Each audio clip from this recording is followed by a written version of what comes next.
WH question वाले भी कल हमने पढ़ लिए थे, एक बार और दोबारा एक बार रिवीजन कर लीजिए इसका। WH क्वेश्चन में एक तो होता है आपका हेल्पिंग वर्ब से स्टार्ट होने वाला। उसका एग्जांपल देखिए एक बार, एम आई हेल्पिंग यू। सबसे पहले टेंस देखते हैं, टेंस कौन सा है ये, एम आ रहा है यानी कि प्रेजेंट आपका कंटिन्यूअस है, और इसमें क्या होता है केवल क्या लग जाती है, बीइंग। ठीक है ना, आप एक बार देख लेना कन्वर्जन के जो रूल लिखवाए मैंने। तो इसको स्टार्ट कैसे करेंगे, सबसे पहले अगर हेल्पिंग वर्ब से स्टार्ट हो रहा है तो आप भी हेल्पिंग वर्ब से ही स्टार्ट करोगे। ठीक है ना, तो टेंस में इसमें कोई चेंज तो होता नहीं है, केवल बीइंग लगता है। तो स्टार्ट कैसे करोगे, आर क्यों आया, आर आया आपका ऑब्जेक्ट के अकॉर्डिंग। ठीक है ना, तो अब इसमें सबसे पहले ऑब्जेक्ट देख लेना, ऑब्जेक्ट के अकॉर्डिंग आपकी हेल्पिंग वर्ब लगाओगे। तो आर, फिर ऑब्जेक्ट आ गई आपकी यू, फिर क्या लगाना है आपको, बीइंग तो आएगा, फिर आपको पता है क्योंकि इसमें आता है चेंज करते में। फिर क्या आएगी, वर्ब की थर्ड फॉर्म, फिर आएगा आपका बाई, फिर सब्जेक्ट। आई का क्या हो गया था यहाँ पे, मी। ठीक है ना, ये तो हो गया था हेल्पिंग वर्ब से स्टार्ट होने वाला। सेकंड देखो, सेकंड है WH क्वेश्चन से स्टार्ट होने वाला। इसमें मैंने बताए थे आपको WH क्वेश्चन वर्ड कौन कौन से होते हैं, वाई, वेयर, वेन। ठीक है ना, इसमें दो तो चेंज हो जाते हैं, अगर हु आ जाता है तो बाई हुम हो जाता है, और हुम आ जाता है तो हु में चेंज कर देते हैं। इसके अलावा जो भी WH वर्ड है उसको एज इट इज़ कर देते हैं। ठीक है ना, एज इट इज़ नीचे पैसे बनाते समय लिखते हैं। ठीक है ना, अब ये स्टार्ट देखो, why did you not attend the classes yesterday.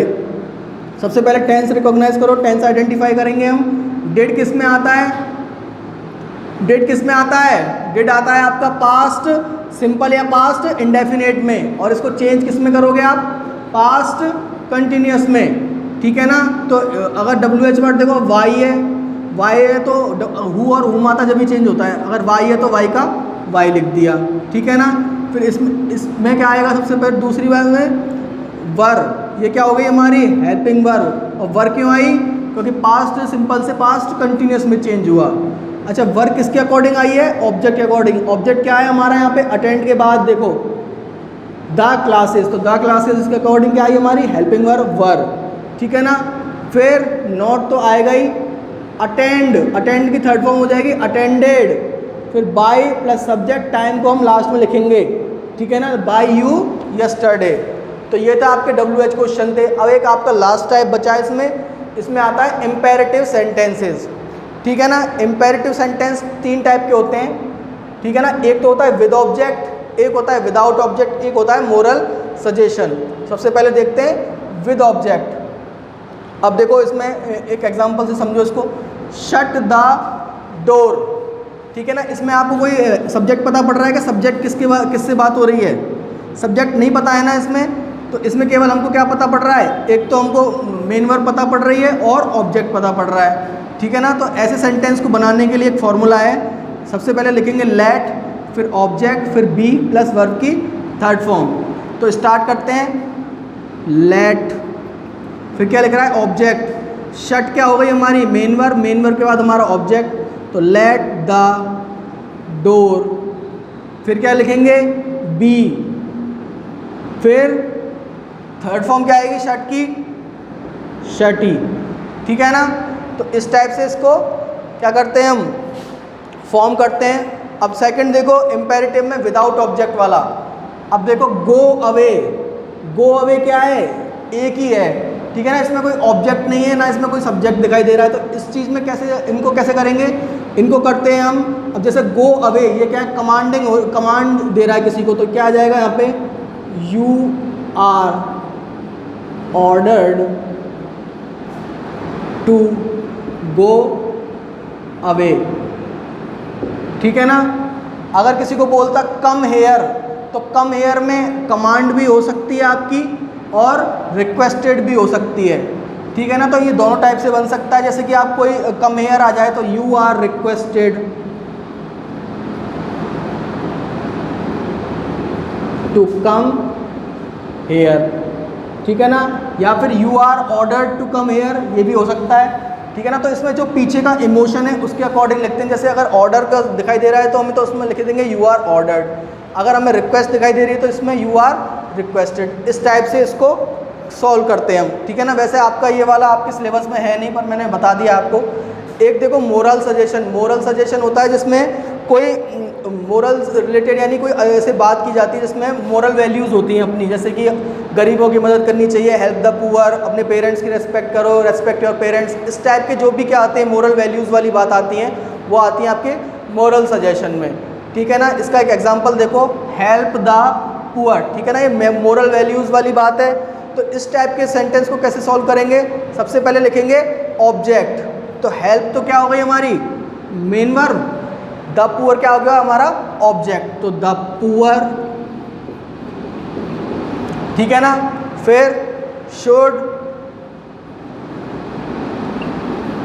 फिर बी, और वर्ब की थर्ड फॉर्म हेल्प की क्या हो जाएगी, the poor should be helped. तो इस अकॉर्डिंग हमारा, इसके अकॉर्डिंग, फॉर्मूले के अकॉर्डिंग हमारा सेंटेंस फॉर्म होगा। ठीक है ना। अब एक दो और एग्जांपल देख लीजिए। इसमें सबसे पहले ऑब्जेक्ट वाला एग्जांपल देखो एक बार।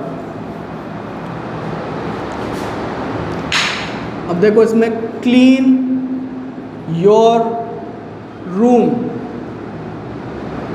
ठीक है। अब इसमें बताओ कोई बात किसी सब्जेक्ट के बारे में पता पड़ रहा है कि कौन सा सब्जेक्ट है? इसमें नहीं पता ना। तो इसमें केवल क्या पता है आपको, मेन वर्ब और ऑब्जेक्ट। तो इसको कैसे बनाएंगे? इस फॉर्मूले के अकॉर्डिंग सबसे पहले क्या लिखोगे, लेट, फिर ऑब्जेक्ट क्या है आपका, योर रूम, ठीक है। फिर बी, फिर वर्ब की थर्ड फॉर्म क्लीन की क्या हो जाएगी, let your room be cleaned, ठीक है ना। एक और एग्जांपल देख लो इसमें।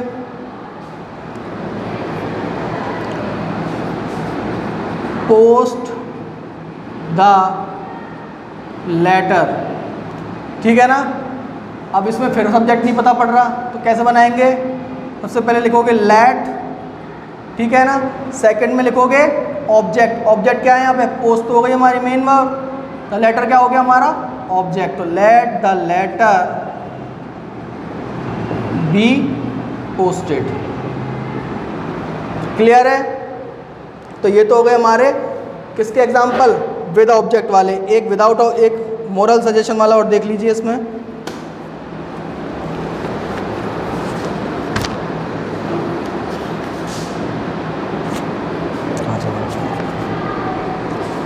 एक मिनट पॉज कर दो उसको।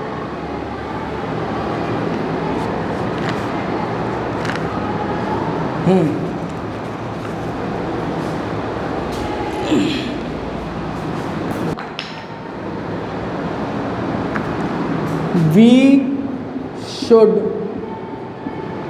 keep our rivers